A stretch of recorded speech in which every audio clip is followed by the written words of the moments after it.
Maithili express की शानदार प्रस्तुति। पटना के पायल दरभंगा के लहंगा,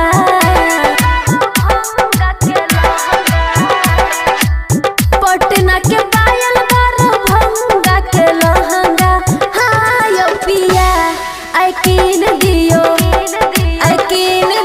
सैया मधुबनी के झुमका, यो कीन दियो सैया मधुबनी के झुमका।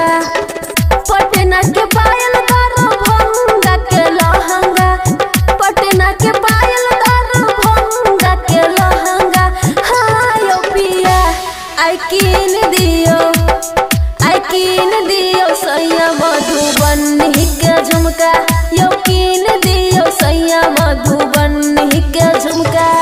DJ Sumit Satish Raima, DJ Sumit Satish रैमा।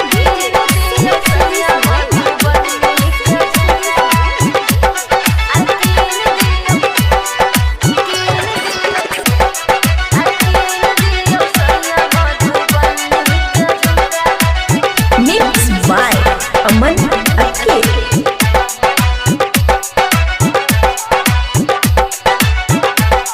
खुशी रिकॉर्डिंग स्टूडियो बलुआहा।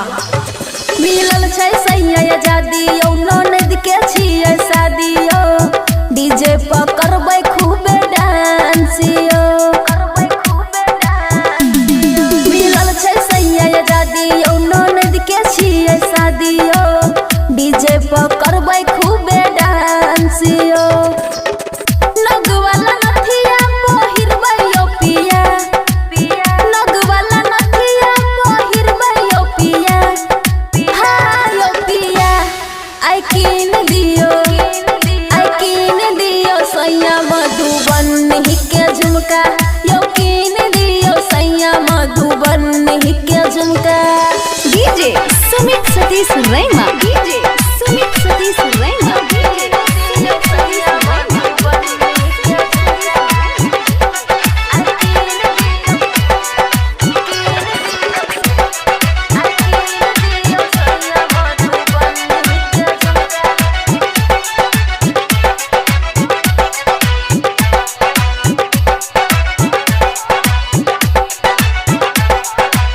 खुशी रिकॉर्डिंग स्टूडियो बलुआहा। पिया इंदर अकेला यो करू नहीं कोनो झमेला यो, लागल छै मनावा हमें आस यो।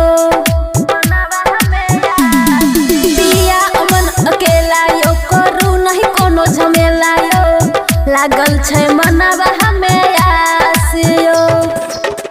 रेखा के दिल नहीं दुखाबू यो पिया, रेखा के दिल नहीं दुखाबू यो पिया। हाँ यो पिया आई कीन दियो